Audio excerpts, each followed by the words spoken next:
Bismillahirrahmanirrahim. Assalamualaikum warahmatullahi wabarakatuh.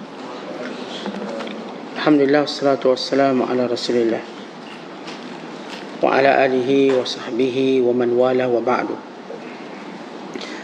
Qala al-musannifu rahimahullahu ta'ala wa nafa'ana Allahu bihi wa bi'ulumihi fid darain amin. Telah berkata Imam Al-Allamah Syekh Abdul Qadir Al-Jilani, semoga Allah Ta'ala merahmatinya dan kita mendapat manfaat serta barakah ilmunya. Wahai orang yang sedang tidur, bangun segera dari tidurmu, kerana air bah telah mengelilingimu. Siapa pemimpinmu di hari kiamat yang engkau mengaku? Apa kitabmu? Siapa gurumu? Siapa penyerumu? Siapa nabimu? Tidak ada keturunan yang benar buatmu. Keturunan itu di sisi Allah dan di sisi Nabi-Nya sallallahu alaihi wasallam ila ahli taqwa. Pernah Rasulullah sallallahu alaihi wasallam ditanya, siapa keluargamu? Jawabnya, semua orang yang bertakwa adalah keluarga Muhammad sallallahu alaihi wasallam. Diamlah engkau, diamlah, engkau tidak punya akal. Bukankah rumahmu di tepi sungai Dijlah? Tetapi kenapa engkau mati dalam keadaan dahaga? Di sana ada banyak langkah-langkah yang boleh menyampaikan jiwa manusia kepada Tuhan Ar-Rahman. Dan engkau pula, wahai murid, banyak langkah-langkah yang sudah menyampaikan di dunia dan di akhirat. Ya, jika engkau mahu berjaya, maka bersabarlah di atas ketukan bicaraku ini. Aku bila naik angin, aku tidak nampak orang, yakni tidak peduli orang. Jika bergelora tabiat rahsiaku dan ikhlasku, aku tidak nampak wajahmu. Aku hanya hendak kebaikan dan membuang kotoran dari hatimu. Dan aku ingin memadam api dari rumahmu dan melindungi kawasanmu. Sekarang buka kedua belah matamu. Cuba lihat apa yang ada di hadapan matamu. Sudah sampaikah tentera seksa dan yang hendak membuat perkiraan? Celaka engkau, wahai bodoh. Engkau sebentar lagi akan mati. Semua yang ada dalam tanganmu akan hilang lenyap dan terbagi-bagi. Cuba lihat, si fulan itu sudah berpisah dengan anak isterinya dan dengan rumah tangganya. Dan sekarang dia bertemankan tanah dalam kubur. Sama ada dengan malaikat Zabaniyah, penyeksa, atau malaikat rahmat. Wahai orang yang akan pergi, wahai orang yang akan lenyap, berpindah dan meminjam, Maha Suci Tuhan yang memberi kamu nikmat-nikmatnya tanpa kira. Wahai orang yang pergi meninggalkan majlisku, jangan datang kepadaku setiap tahun sekali, ataupun pada setiap bulan sekali, atau pada setiap minggu sekali, tanpa membawa dalam tangan seberat debu atau seberat bijian. Ambil daripadaku apa yang engkau mahu tanpa harga, dan besok ambil lagi sampai beribu-ribu kali ganda. Aku yang akan memikul pikulanmu. Apakah engkau takut aku akan meminta tolong engkau memikul pikulanku? Tidak. Allah mencukupiku untuk memikulnya. Berangkat 1000 tahun untuk mendengar satu kalimah daripadaku. Dan bagaimana jika di antaramu dengan aku hanya beberapa langkah sahaja? Engkau memang pemalas. Engkau sangat bodoh dan jahat. Dalam tanganmu sudah banyak yang engkau terima daripada Allah. Betapa banyak orang yang macam engkau sudah gemukkan dunia.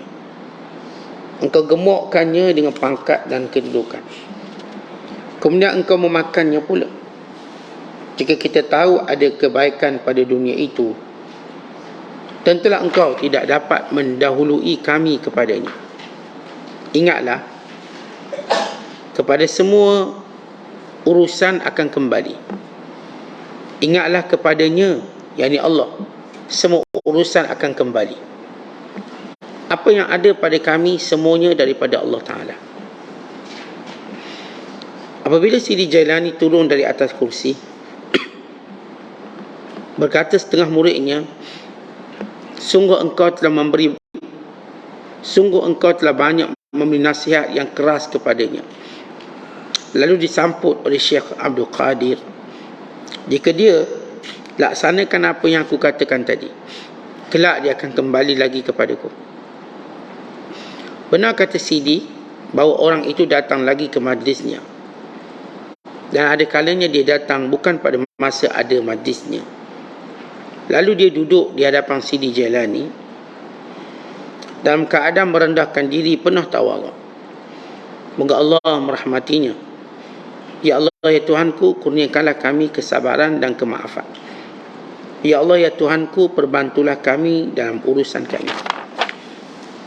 Masih lagi dalam memahami bicara Syekh Abdul Qadir Al-Jilani, moga Allah Ta'ala merahmatinya, perkara yang pertama yang disentuh oleh beliau ialah tentang kemuliaan bertakwa kepada Allah.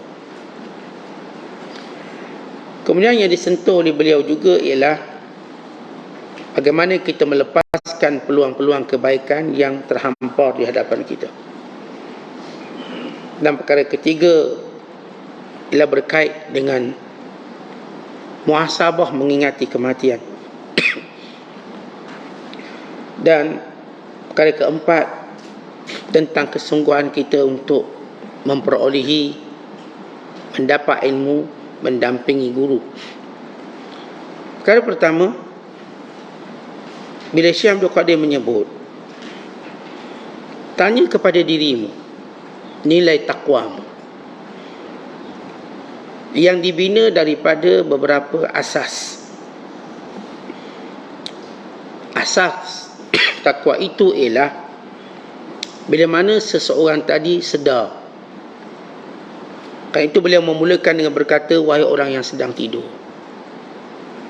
Kerana orang yang bertakwa itu tidak lalai.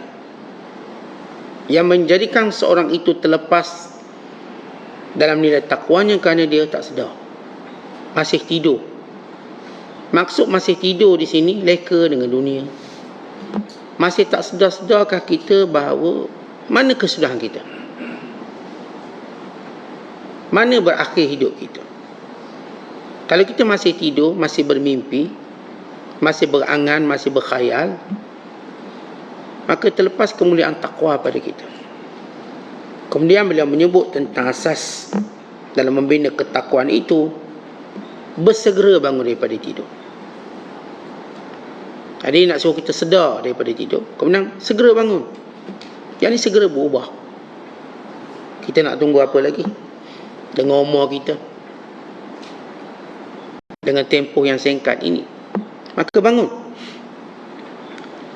Kemudian yang ketiga yang disebut oleh Syekh Abdul Qadir, kerana apa? Beliau menyebut air bah mengelilingimu, maksudnya bahaya di kiri kananmu. Dan bahaya di kiri kanan kita, kita masih belum bertakwa. Apa maksud bahaya di kiri kanan ini? Artinya, kalau kita tidak memanfaatkan usia di dunia, bayangkan bahaya yang menimpa kita. Kalau kita dikelilingi oleh air bah, apa yang kita fikirkan?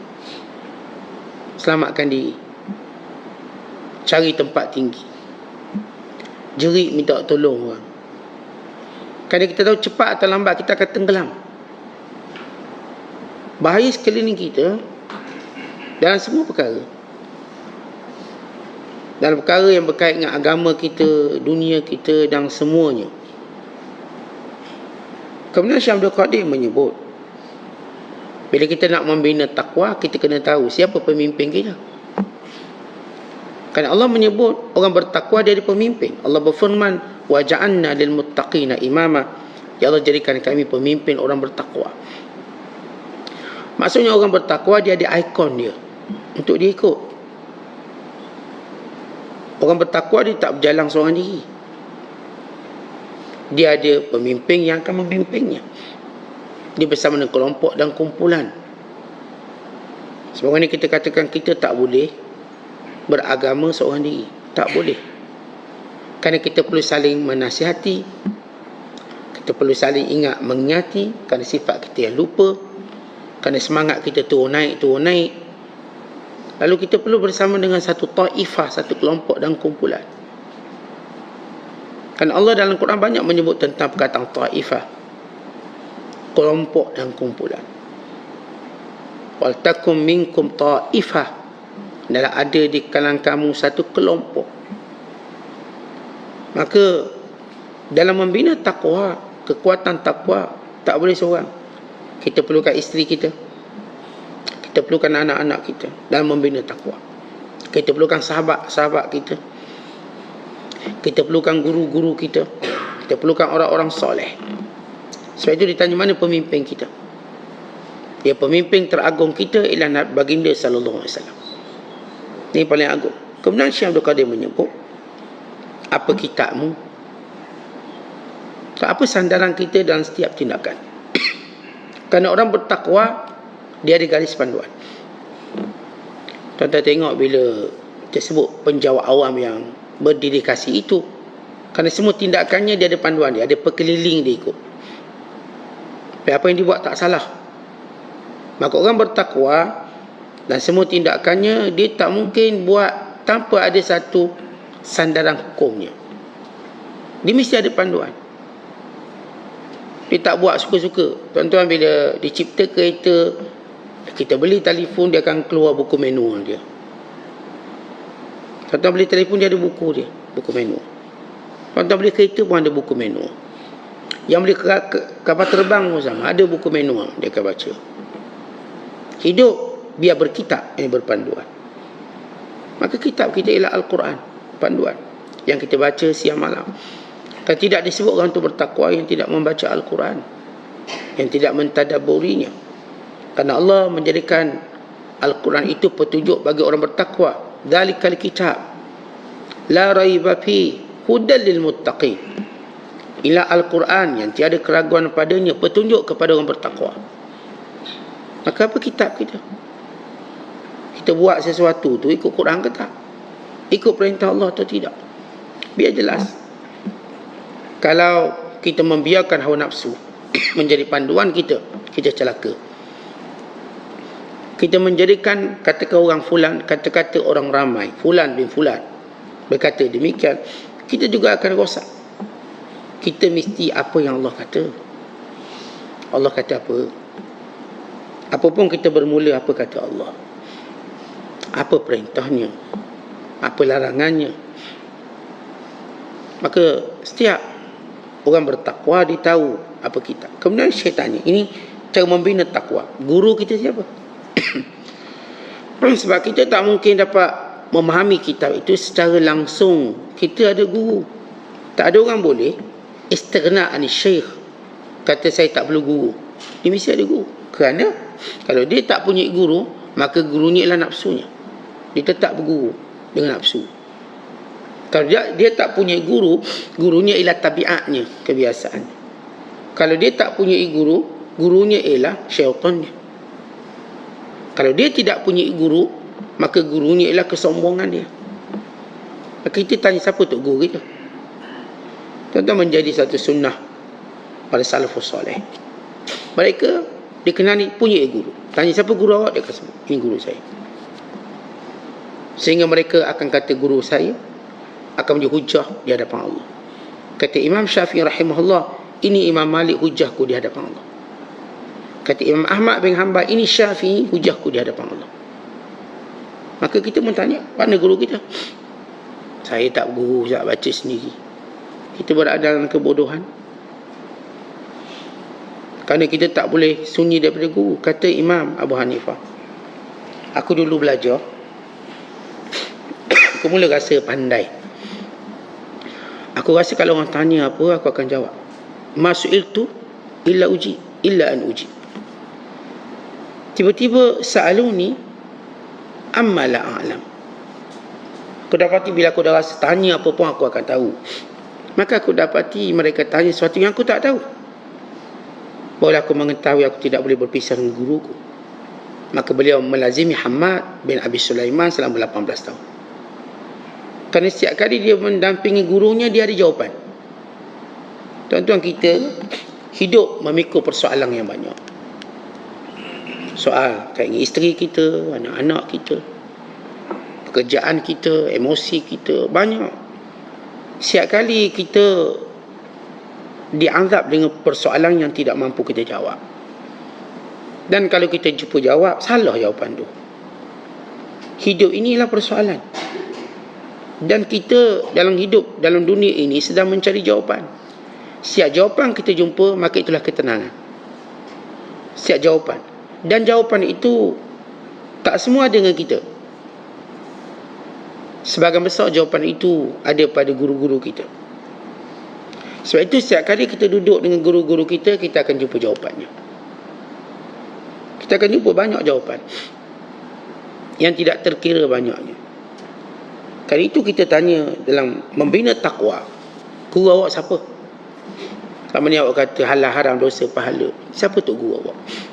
Kerana dengan guru kamu, kami kenali agama kamu. Kita nak kenal agama seseorang, nilai agama.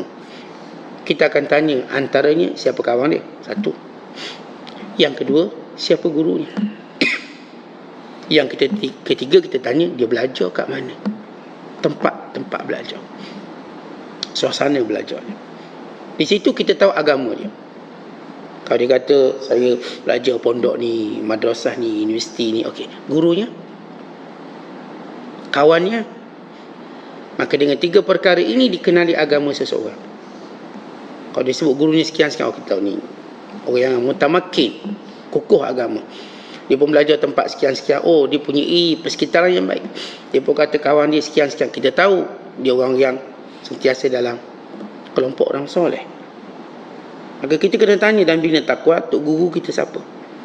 Kemudian kata Syekh Abdul Qadir, siapa penyerumu? Apa maksud siapa penyerumu? Ucapan siapa yang kamu dengar? Ucapan siapa yang kamu jawab? Kalau yang menyerumu ke arah kebaikan, itu yang kamu jawab, kamu orang bertakwa. Tapi kalau kamu sentiasa talbiyah ataupun menerima seruan yang tidak baik, maka kamu tidak bertakwa. Kita setiap hari ke arah mana kita pergi? Suara mana kita pergi? Suara kebaikan? Sebagaimana disebut dalam hadis Nabi SAW, setiap orang ada bisikan malaikat dan bisikan syaitan. Maka malaikat itu akan bisikan fa'i'adun bil khair, suruh buat baik-baik, suruh membenarkan yang baik. Manakala syaitan pula menyeru yang jahat-jahat dan membohongi yang baik-baik. Maka siapa yang suruh kita? Kemudian Syekh Abdul Qadir suruh kita jawab, siapa Nabi-Mu? Dan ikutan kita tertinggi siapa? Ya, kita ada guru. Kita ada ikutan tertinggi, Nabi sallallahu alaihi wasallam. Rasulullah sallallahu alaihi wasallam tak berbangga dengan keturunannya. Rasulullah menilai keturunan Rasulullah itu di kalangan orang yang bertakwa. Dalam hadis daripada Anas bin Malik berkata, ketika mana Rasulullah sallallahu alaihi wasallam ditanya, "Man alu Muhammadin?" Ya Rasulullah, siapa keluargamu? Maka jawab Nabi sallallahu alaihi wasallam, "Kullu taqiyyin," setiap yang bertakwa kepada Allah, dia keluargaku. Kemudian Rasulullah membaca ayat. Rasulullah membaca satu ayat, in awliya'uhu illal muttaqun. Wali-wali Allah itu ialah orang yang bertakwa. Dalam ayat yang lain, bila Allah menyebut siapakah dia wali Allah, alladzina amanu wa kanu yattaqun, orang-orang yang beriman dan mereka bertakwa. Jadi orang yang bertakwa lah keluarga Rasulullah SAW. Kalau kita ada, pertama bila kita sebut Alu Muhammad, keluarga Muhammad SAW secara nasab, ila Bani Hashim, Bani Abdul Muttalib. Keluarga Rasulullah secara nasab ialah isteri baginda, anak-anak baginda, dan keturunan terbentuk daripada anak-anak baginda yang tersebar melalui Hasan dan Husain ridwanullahi alaihim ajma'in. Tetapi hakikat keluarga sebenar yang akan mendampingi Rasulullah adalah setiap yang bertakwa. Maka siapa yang bertakwa kepada Allah, maka dialah keluarga Nabi SAW. Maksudnya dia paling berhak ikut Rasulullah, dia paling berhak mendampingi Rasulullah SAW, bersama dengan Rasulullah dalam syurga, bersama dengan Rasulullah dalam kebaikan. Kerana itu kita lihat bagaimana persoalan-persoalan tadi yang kita tanya bagi membina nilai takwa. Kalau kita dapat jawab tadi, kita dah bina kerangka takwa kita. Tinggal lagi isi takwa. Apa itu isi takwanya?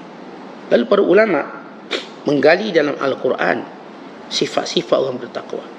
Yang pertama, supaya kita tahu kita ada takwa atau tidak, sentiasa bergantung kepada Allah.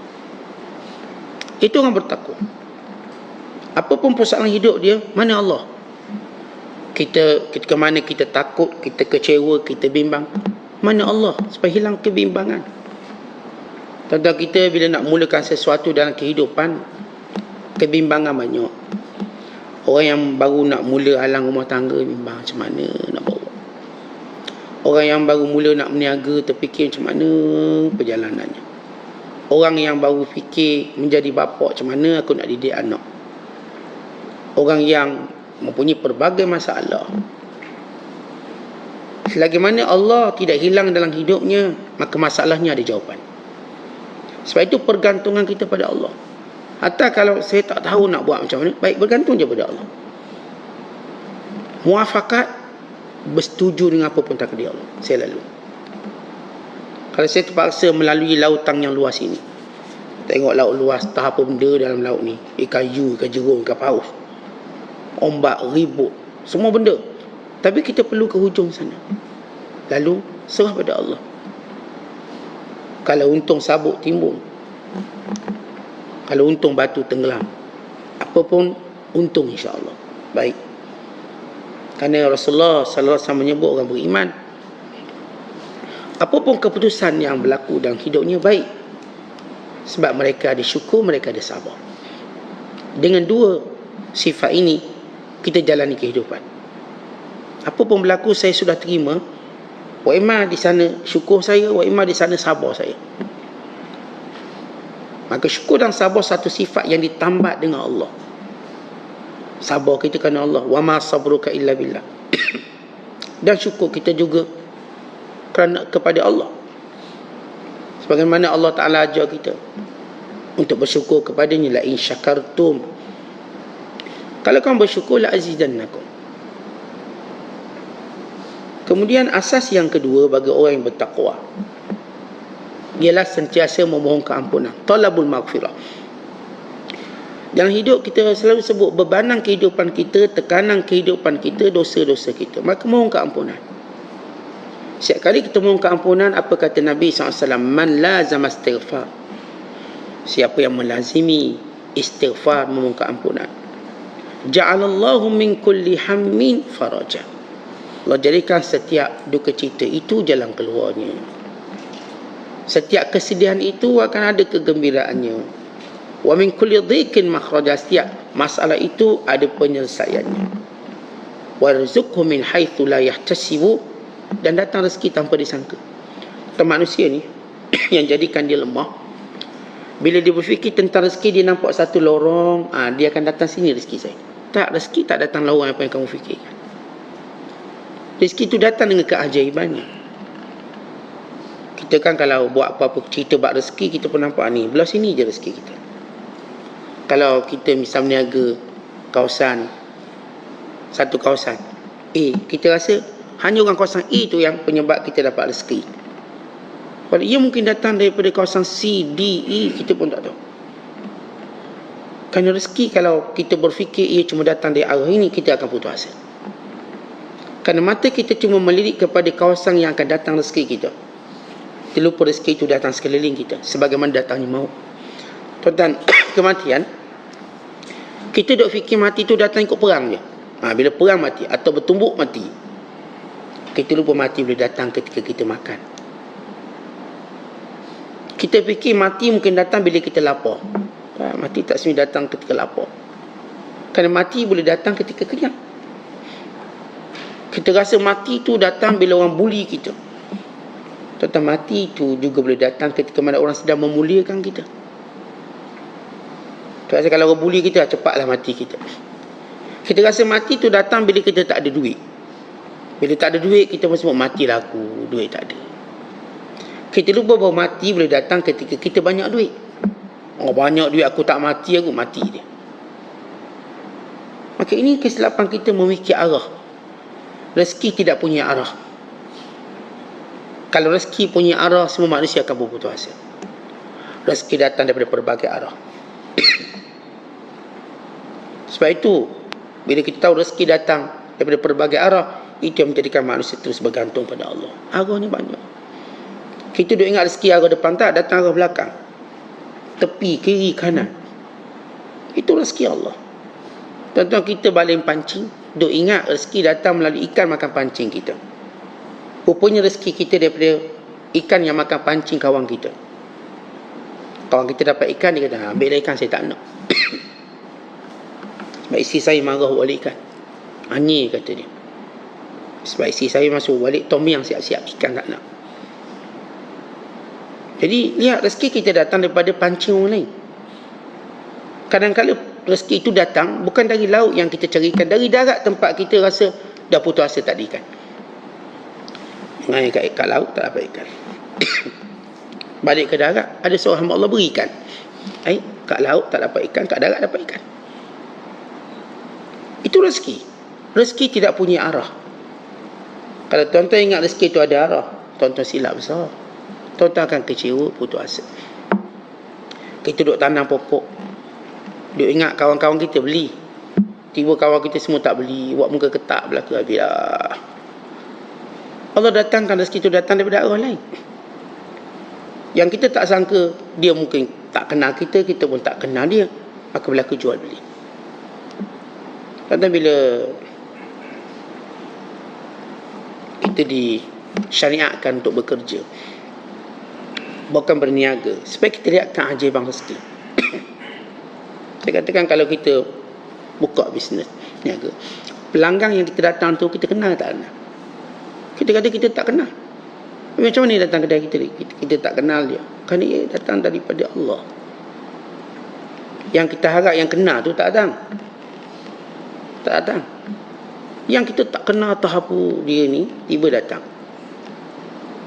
Kan itu bila kita sentiasa memohon keampunan kepada Allah. Istighfar, maka datang suatu penyelamat kepada kebimbangan kita. Yang ketiga, sifat orang bertakwa, kata ulama, ialah sentiasa memohon perlindungan daripada neraka. Wa qina adzabannar, wa qina adzabannar.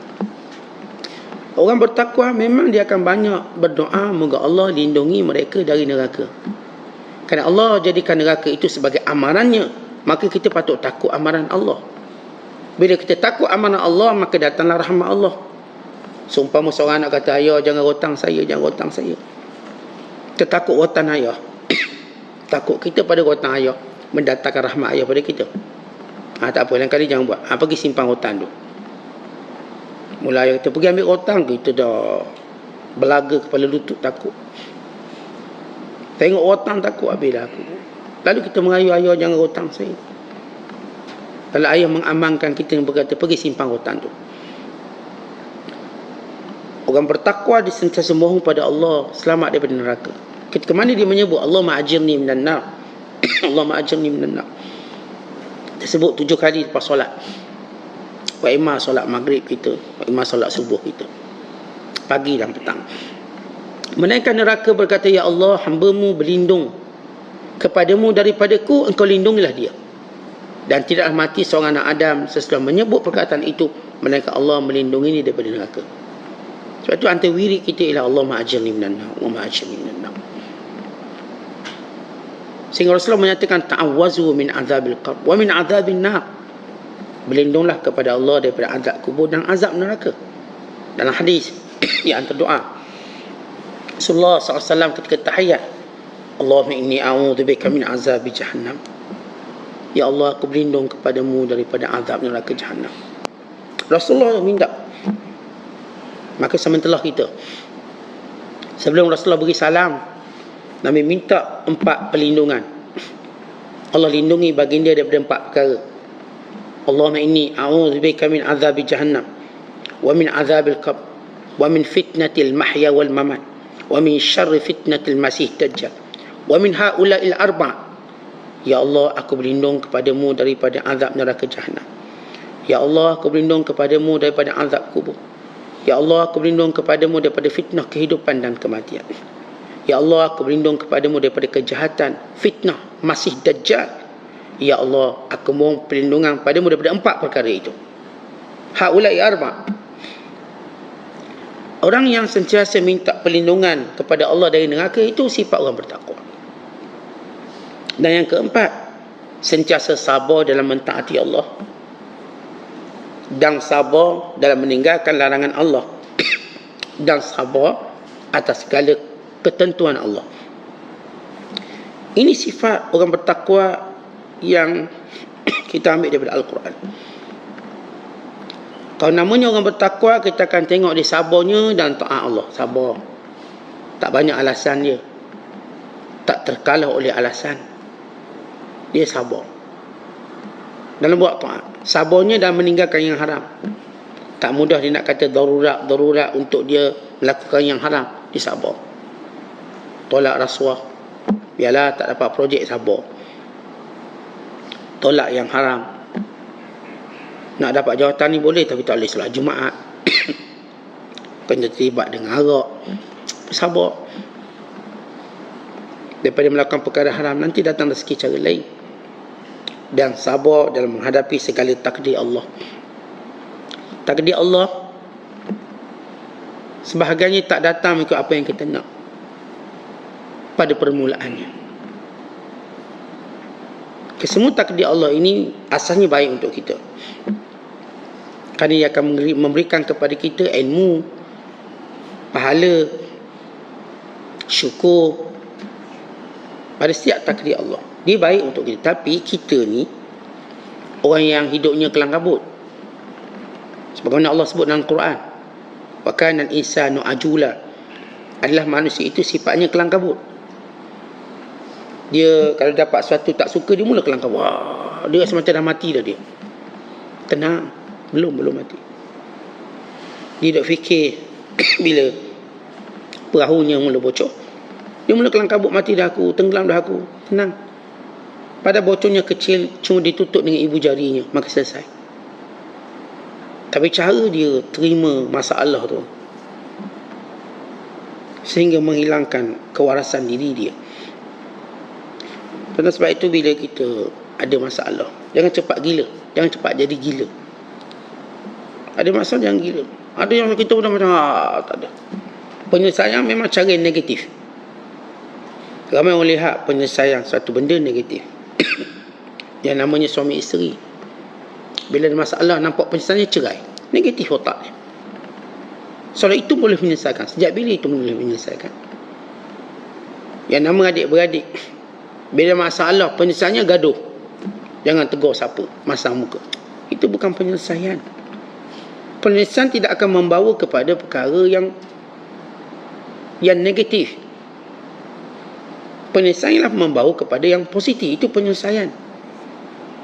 Kadang-kadang kita lihat penyelesaian itu kita mulakan dengan negatif. Kita tidak melihatnya secara positif.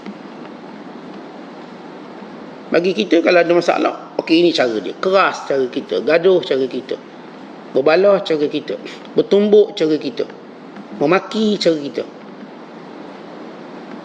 Ni orang langgar kereta kita. Macam nak selesai masalah ni orang langgar, keluar-keluar tu maki. Kita ingat selesai masalah, dia tak selesai. Dia akan jadi lebih teruk. Tentang orang yang kurang akalnya, bila melihat satu masalah, dia akan memburukkannya lagi. Itu memang masalah, tapi dia memburukkannya lagi. Sebab itu kita dalam seni mencegah kemungkaran, amar ma'ruf nahi munkar. Bila kita lihat kemungkaran depan mata kita Kita bukan penyelesaian waktu kita tegur sehingga dia menjadi buat lebih muka pada itu. Itu bukan penyelesaian. Tengok dia ni tak sembahyang Jumaat. Dia pun kata, mak, kau tak sembahyang Jumaat. Si mak ni pun jawab, suka aku lah, aku tak nak solat Jumaat. Kita tahu, orang ni kalau kita tegur lagi, dia makin bercakap mengarut. Stop. Tunggu waktu lain pun. Sebab tidak, dia akan cakap lebih kufur. Dia akan kata, yalah, sembahyang Jumaat bukan dapat duit. Mula nak kufur dia. Dah tunggang-tunggik tu, bukan boleh selamat pun. Dia boleh cakap makin teruk. Sebab tu bila kita nak selesaikan, kita walaupun nak cegah kemungkaran, syarat mencegah kemungkaran tidak membawa kemungkaran lebih besar. Kemungkaran yang lebih besar dia akan buat. Sebab itu sebahagian kemungkaran kita kena sabar untuk satu tempoh sampai dia akan berubah. Bukan bila lihat je kemungkaran kita pun nak ubah sedrastik. Lalu cara kita ubah tadi membawa mudarat lebih besar pada itu. Lebih besar. Maka ini bukan kebijaksanaan. Maka orang bertakwa, kita katakan mereka mampu bersabar dalam semua hal, dalam bab takdir Allah. Dan kita dah sebut tadi, tuan-tuan, bila kita ada masalah, fikirkan penyelesaian positif bukan negatif.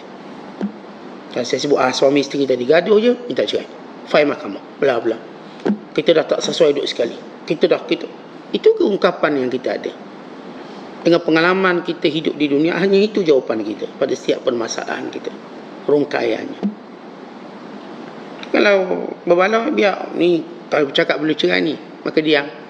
Sebahagian turunkan egonya, sebahagian melihatkan orang paling baik, orang yang mendamaikan. Antara suami isteri, siapa paling baik? Yang mendamaikan, yang jiwa pendamai. Isteri ni tetap mau bercerai, tapi suami tetap ingin berdamai. Ini suami yang baik di sisi Allah. Suami ingin bercerai, isteri ingin mendamaikan, ini paling baik. Kita berkawan bersama, seorang nak putuskan, seorang nak sambung, ini yang paling baik yang sambung. Orang bertakwa dia tak pilih penyelesaian yang negatif. Dia melihat penyelesaian yang positif kat mana. Walau mungkin egonya hilang, walau mungkin dikata reputasi jatuh, tapi itulah yang baik.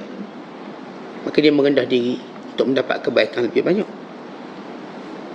Merendah diri, walaupun rasa macam terguris itu dan ini, tapi dalam kebaikan itu perlukan pengorbanan. Orang yang banyak berkorbannya itu baik di sisi Allah. Kerana kita ukur nilai kita di sisi manusia, sebab itu negatifnya cepat. Kalau kita ukur nilainya di sisi Allah, positifnya cepat. Ada positif, ada penyelesaian. Kita kadang-kadang kata asyik dia, asyik aku je belanja, dia bila nak belanja. Kerana kita mula melihat penilaian di sisi manusia. Kalau lihat penilaian di sisi Allah, aku untung kerana Allah perlu bagi aku peluang untuk belanja dia lagi, biar aku dapat pahala banyak. Belanja. Tak pernah kita kata asyik aku belanja, kau bila nak belanja? Nak marah. Kerana penilaian kita mula pada orang. Yang beri pahala kita Allah, bukan orang tu. Dan Allah akan gantikan lebih baik daripada apa yang kita belanjakan. Kadang-kadang kita pernah rasa terbeban seorang diri buat kebaikan. Tuan-tuan, kebaikan itu bukan beban, itu rezeki. Kita dalam keluarga, asyik saya je tak ziarah dia, dia tak ziarah saya, biarkan. Bukankah awak patut bersyukur kerana Allah sentiasa ilhamkan awak buat baik? Saya Ustaz ni ada adik-beradik yang duk beria sambung silaturahim ni saya. Ziarahnya saya, kanang duitnya saya, dia tak buat apa. Kita mula menilai feedback ataupun tidak balas dia untuk kita rasa dihargai. Tentang itu bermakna kita sudah mengubah tujuan kita kerana Allah kepada tujuan pada manusia. Allah beri kita kekuatan untuk buat kebaikan, maka itu satu rezeki. Kadang-kadang kita gotong royong, tentang gotong royong sama geng-geng kejiranan ni, kita yang angkut sampah, tengok seorang tu relax main telefon, marah kita ni. Dia yang anjurkan gotong royong tu, kita buat ni, kita pun nak marah. Bila kita marah dia, berarti kita mula melihat nilai manusia. Tapi kalau kita, alhamdulillah, Allah bagi saya kekuatan untuk buat ni, akhirnya walau kita seorang, kita seperti bertenaga 2-3 orang. Allah bagi kita kekuatan, Allah beri pahala kita banyak. Kita patut bersyukur kerana kita dapat buat benda ni. Sebab itu ketika Rasulullah membina Masjid Nabawi, maka semua sahabat cuba bekerja lebih banyak daripada kawannya. Hatta ketika mana Rasulullah memikul batu untuk menyusunnya, lalu sahabat mengambilnya pada Rasulullah, ya Rasulullah, biarkan kami buat. Tuan lihat kami nak buat. Sebab aku nak buat juga. Tak, kami nak ambil pahala ni, kelebihan ini. Sehingga Rasulullah berkata, Allahumma la aisha illa aishul akhirah. Ya Allah, tidak ada kehidupan sebenar melainkan kehidupan akhirat. Jadi kita dah sebut orang yang beriman sebenar, sebagaimana kata Sayyidina Ali radhiyallahu ta'ala anhu, yang paling banyak nak beri manfaat pada orang lain, yang paling indah pertolongannya pada orang lain. Dia paling banyak nak beri manfaat. Biar orang kata one man show pun tak apa, saya nak one man show. Itu kalau itu kebaikan.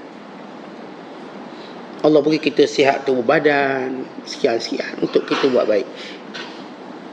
Tapi kalau kita dah berpindah pada penilaian manusia, kita mula kata, asyik saya buat kerja, dia tak buat kerja. Kerana kita dah berpindah pada penilaian manusia. Sama juga kalau kita ustaz mengajar, asyik saya je mengajar. Orang pun tak nak dengar saya mengajar. Tak naklah saya mengajar. Berarti kita dah pergi pada penilaian manusia. Kalau ada orang sengaja, tak ada orang, saya tak nak mengajar. Kita bayangkan Rasulullah SAW waktu bagi dia mengajar, tak ada orang. Ajak masuk Islam, tak ada orang nak masuk. Begitu Nabi ajak dan ajak dan ajak, sehingga mereka memeluk Islam. Maka kita jangan letak penilaian orang dalam buat satu tindakan. Penilaian kita ialah penilaian Allah. Kalaupun kita mungkin berseorang diri buat, kita akan buat. Kita pergi masjid, seorang kita pergi masjid, lalu kita, orang lain tak pergi, asyik aku je pergi, tak naklah aku pergi. Habis, kita letak penilaian manusia. Kita azan, kita bang, asyik aku je bang, orang lain semua tak nak bang. Waktu suruh bang, pakat pegang perut, pegang kepala dia, tak nak azan. Ada buat serak, tak boleh. Kita dah asyik aku, penat. Tentang orang beriman, dia tak akan pernah buat baik sampai kakinya dalam syurga. Sabda Nabi SAW, lan yashba'al mu'min min khairin hatta yakuna muntahahul jannah. Orang beriman tidak pernah kenyang buat baik sampai kesudahnya syurga. Tak apa, terus azan, terbang. Orang yang tak nak azan, saya alhamdulillah syukur, tak payah berebut dengan orang, saya boleh azan. Tapi waktu kita mula tengok orang lain, mana sumbangan orang lain, kita sudah berpaling arah lain. Berpaling arah lain. Ingat, arah kita tetap Allah. Ainama tuwallu fasamma wajhullah. Manapun kita berpaling, ialah arah kepada Allah. Kemudian sifat orang bertakwa itu, kata para ulama, yang kelima, as-sidqu fil aqwali wal ahwal. Dia benar dalam perkataan, dia benar dalam perbuatan. Dia cakap macam dia buat macam dia cakap.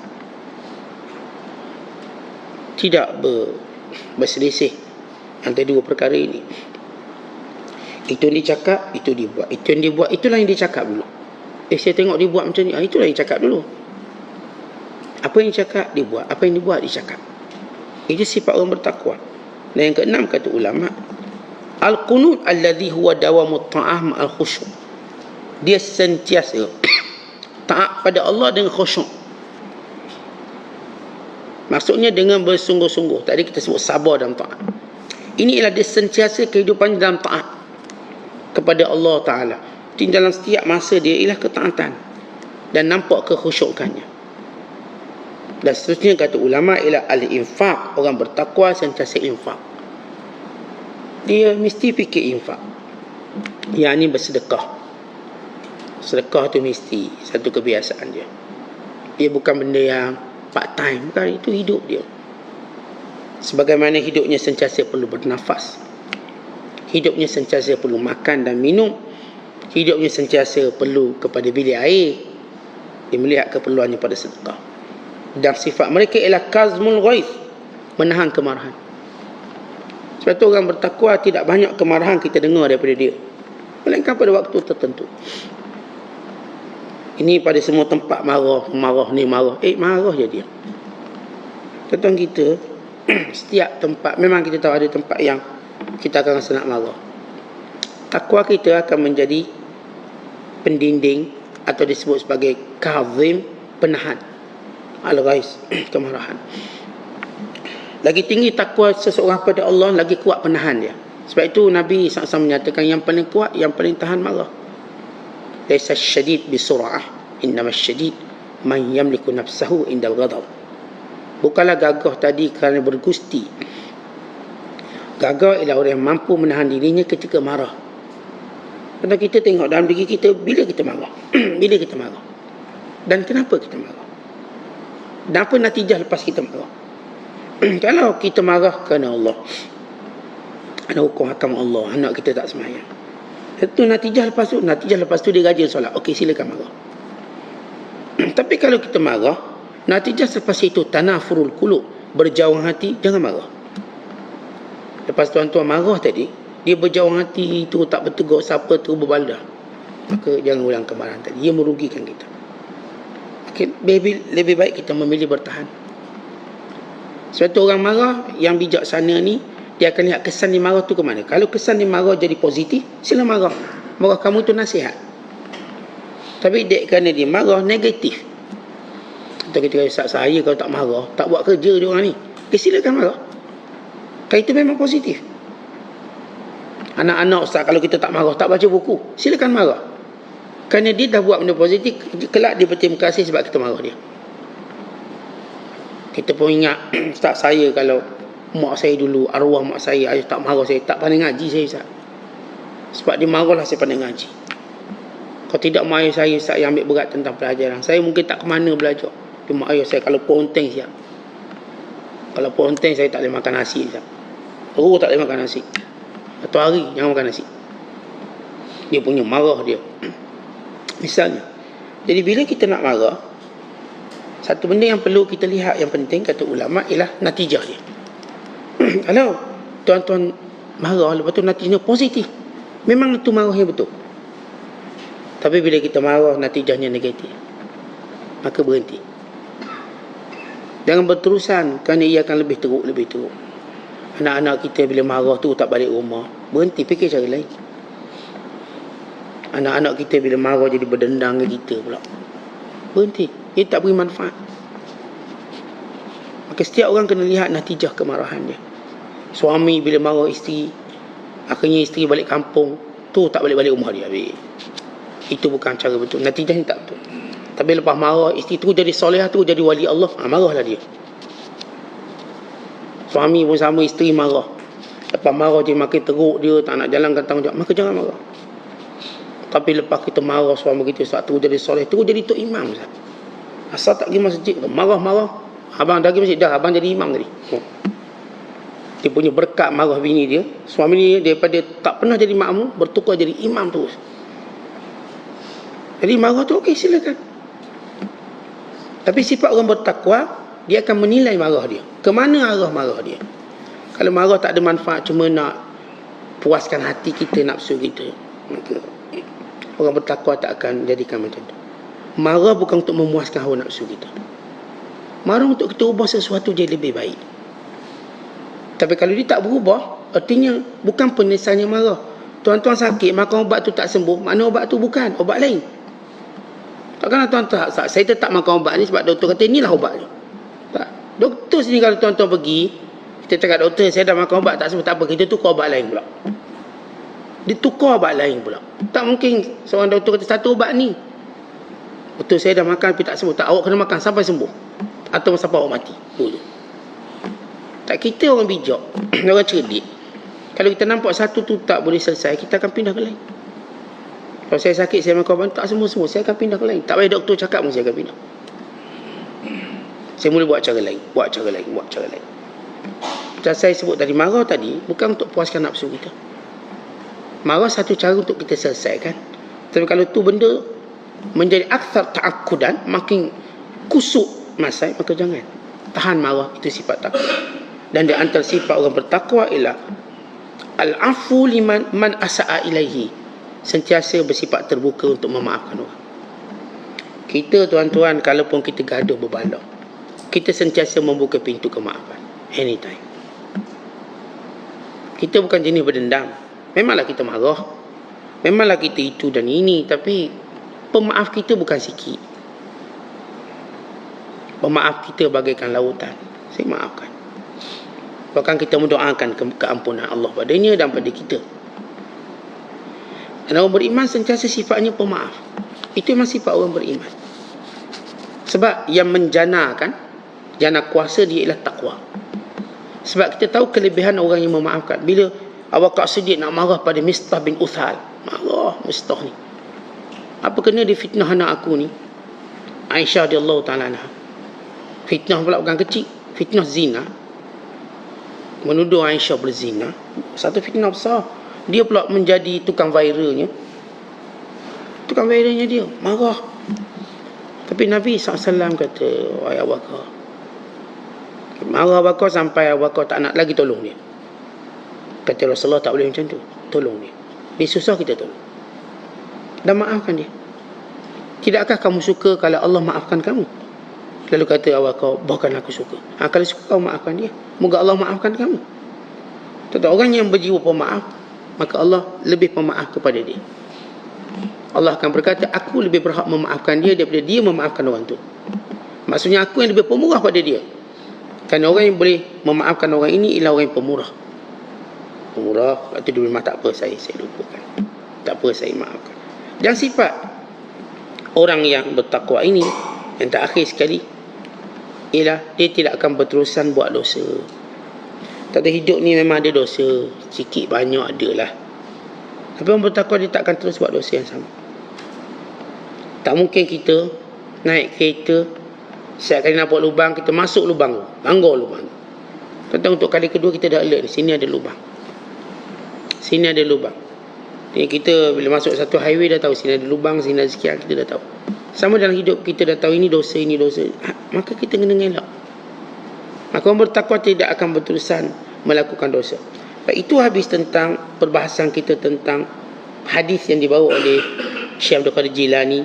Semua orang bertakwa itu keluarga Nabi SAW. Kemudian kata Syekh Abdul Qadir, diamlah, engkau tak ada akal. Rumahmu tepi sungai Dijlah, tapi engkau mati dahaga. Syekh Abdul Qadir kata, antara kelemahan kamu ni tak fikir. Tak fikir kebaikan yang mudah untuk diambil. Rumah kamu, perumpamaan ni, rumah kamu tepi sungai Dijlah, airnya banyak, tapi kenapa kamu mati haus? Rumah kita tepi masjid,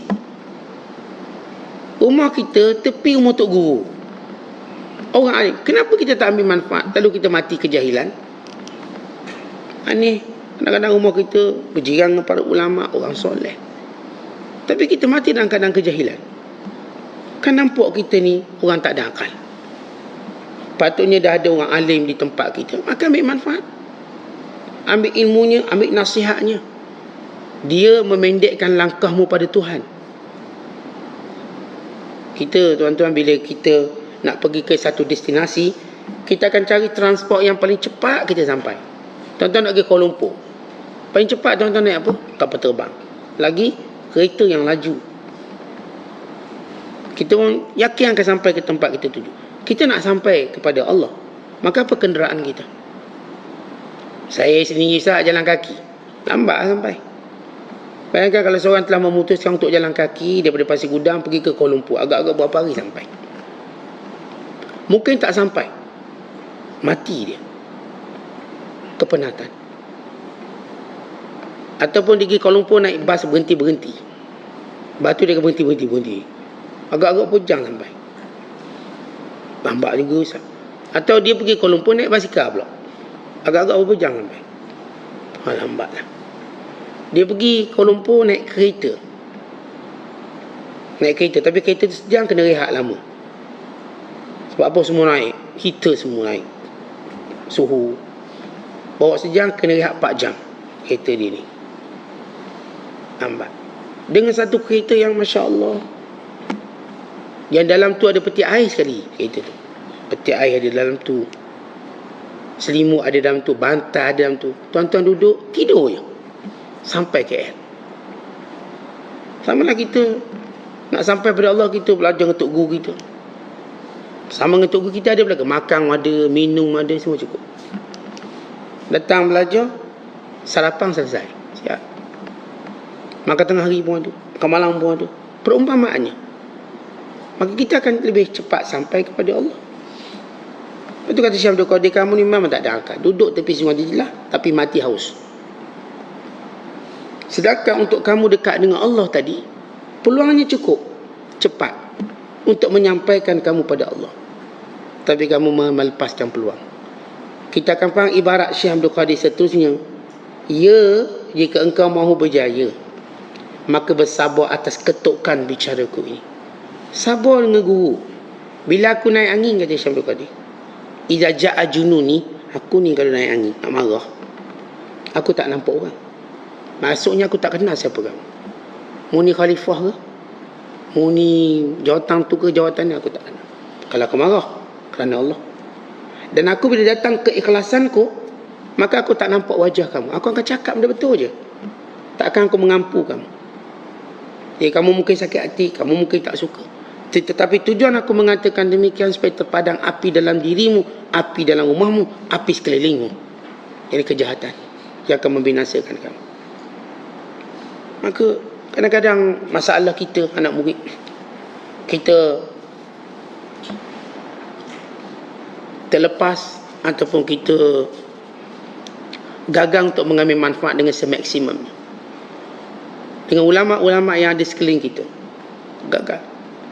Aneh orang rumah tepi sungai tapi tak guna air tadi untuk mandi, minum. Dia tetap cari air lain. Tak ada baldi kat jauh. Lah dia tepi sungai. Dia boleh mandi. Dia boleh beri haiwan ternakannya minum. Bukan dia boleh bersihkan rumah dengan air tersebut. Tapi kita melihat manfaat yang ada, kita tak ambil. Bukan kita pula jenis kurang sabar. Ada je masalah dengan guru kita, kita tak sabar. Kalau kita mengambil tindakan, mengajuk, cara mengajuk, yang lari, cara melari. Sebab tu kata Imam Syafi'i, isbir ala murri al-jafa min muallimi fa inna rusubal ilmi fi nafaratihi wa man lam yazuk murra ta'allumi sa'atan tajarra dhul al-jahli tul hayatihi. Kata Imam Syafi'i rahimahullah, sabarlah kalau kamu nampak guru kamu tu kasar sikit. Sabar atas kepahitan perangai gurumu. Kerana kegagalan ilmu itu, bila kamu lari daripadanya, siapa yang tak rasa kepahitan menuntut ilmu seketika, dia akan merasakan kejahilan seumur usianya. Imam Syafi'i, antara gurunya paling keras namanya Sufyan bin Uyainah. Keras, kasar, perkataan tu kasar. Lalu kata Imam Syafi'i, tuan guru cakap sikit, tidakkah tuan guru takut anak-anak murid ni lari? Dek sifat keras tuan guru. Supaya tengok muka Imam Syafi'i. Kalau dia lari, dia bodoh macam kamu. Yang meninggalkan aku kerana manfaat yang banyak ada pada aku. Maksud kamu pun berfikir begitu, dia bodoh macam kamu. Maksudnya, seorang yang lari daripada guru dia redha pada kebodohan berbanding redha pada kepahitan menuntut ilmu. Sedangkan orang berada dalam kebodohan itu, kepahitannya jauh lebih teruk daripada sabar dengan kekasaran gurunya. Sebab itu kata Imam Syafi'i, baginda ataupun beliau buat satu syair, fa inna rusubal ilmi fi nafarati, tanda kegagalan ilmu seseorang bila lari daripada gurunya, gagal. Sedangkan kemuliaan kita dengan ilmu dan takwa. Tadi kita dah sebut takwa. Yang kedua, Syekh Abdul Qadir menyebut ilmu. Kata Imam Syafi'i, wa dhatul fata wallahi bil ilmi wat tuqa idza lam yakuna fala i'tibar li dhatihi. Demi Allah, kata Imam Syafi'i, demi Allah, nilai seseorang itu dengan ilmu dan takwa. Kalau dia tidak ada keduanya, maka dia tidak ada nilainya. Wa dhatul fata wallahi bil ilmi wat tuqa, dan nilai seseorang itu dengan ilmu dan takwa. Idam lam yakuna fala i'tibara li dhatihi. Kalau tak ada dua ni, jangan anggap dia manusia, tak ada nilai apa. Tadi kita sebut takwa, sekarang kita sebut tentang ilmu dan berkait dengan kesabaran kita bersama dengan guru-guru kita. Sabar. Kemudian kata Syekh Abdul Qadir, sekarang buka kedua belah matamu. Cuba lihat apa yang ada di hadapan matamu. Sudah sampaikah tentera seksa yang hendak buat perkiraan? Celaka engkau wahai bodoh, engkau sebentar lagi akan mati. Semua yang ada dalam tangan kamu hilang lenyap dan dibahagi-bahagi secara pusaka. Cuba lihat fulan itu sudah berpisah dengan anak isteri dan rumah tangganya, dan sekarang bertemankan tanah dalam kubur sama ada dengan malaikat Zabaniyah atau malaikat rahmat. Kata Syekh Abdul Qadir, ni peluang yang kamu lepaskan daripada menuntut ilmu. Tidakkah kamu takut akan datang siksaan pada kamu? Tidakkah kamu belajar daripada orang-orang yang sudah pun mati? Apa manfaat bagi dirinya? Yang tinggalkan isterinya, keluarganya, anak-anaknya, hartanya. Dan hartanya sudah pun dibagi-bagikan secara faraidnya. Dan sediakan dalam kubur sama ada malaikat Zabaniyah seksa dia atau malaikat rahmat dengan dia mendapat kebaikan. Maka tuan-tuan sekalian, kira ketika mana kita rasa macam dalam menuntut ilmu ni ada satu bebanannya, ketahuilah beban dalam kubur itu jauh lebih berat. Kalau kita rasa Allah Ustaz penat, kadang-kadang dinasihat oleh guru kasar-kasar ni, Allah penat kita untuk dengar nak telan, Allah baik. Dia macam tiap-tiap hari asyik kena ketuk je kita ni. Kata ia jauh lebih baik daripada kita kena ketuk di malaikat Zabaniyah dalam kubur. Kerana ketukan ini untuk islah. Umpama seorang yang mengetuk emas untuk dia bentuk jadi cantik. Tak, emas dibakar dan diketuk sekuat-kuatnya. Ketuk. Untuk apa dibentuk? Sehingga jadi cantik. Tuan-tuan nampak emas tu cantik, tuan-tuan tak lihat prosesnya. Proses emas dibuat, apa dia? Bakar, lepas tu ketuk. Tuan-tuan melihat ketajaman pisau, tapi tak lihat proses buat. Dibakar besinya, diketuk sekuat-kuatnya, maka terbentuk pisau yang tajam. Terbentuk ni pedang samurai katana. Tajam. Tapi macam mana bentuk dia tu? Lihat dibakar macam mana? Lihat diketuk macam mana? Demikian kita nak jadi orang baik, kena ketuk. Maka bersabarlah dengan ketukan tadi. Itu belum kena ketuk ketampi. Ketuk biasa je ni. Untuk tegur. Kadang-kadang dengan teguran tadi terpaksa kita buang harta. Kerana harta tu haram buang. Wah, berat nak buang harta haram. Kadang-kadang nak buang satu tradisi hidup kita. Tok guru kita beritahu, salah cara hidup kamu tu. Nak buang benda tu, Allah susahnya. Ketukan tu agak keras kadang-kadang. Tapi semuanya itu supaya kita nilai kembali. Hidup kita ni akan berakhir. Tengok kawan kita yang dah mati. Tengok dia dalam kubur macam mana nasib dia. Begitu kita fikir nasib kita. Contoh yang boleh menyelamatkan kita dalam hal-hal tersebut ialah taqwa dan ilmu. Sebab itu kita nak sentiasa iltizam dengan ilmu. Iltizam dengan guru-guru kita. Walau setiap hari kita cuma dapat sikit-sikit tak apa, paling kurang kita dapat. Sebab itu kata Syekh Abdul Qadir Al-Jilani, wahai yang tinggalkan majlis aku, wahai orang yang tak boleh komitmen majlis aku, kalau kamu cuma boleh datang setahun sekali, sebulan sekali, seminggu sekali, maka jangan pernah lupa untuk dapat manfaatnya. Ambil. Kalau kamu tak boleh lama-lama macam orang lain, ialah kita masih banyak komitmen kita. Setiap kali kita duduk, kita nak sikit. Kerana kamu akan dapati sikit ilmu tadi berganda-ganda kemuliaannya satu hari nanti. Kata kita, hari ni kau berapa kat beli mah. Sebab mah tu harga naik, kata kita. Kata, kalau pun kita beli sikit, nanti dia akan naik banyak. Apatah lagi yang beli banyak. Ilmu, nilainya tak pernah turun. Ilmu, walaupun ilmu tu ilmu second hand, saya dapat ilmu second hand, dia tetap tinggi. Kan tak ada istilah ilmu second hand ke apa dan sebagainya.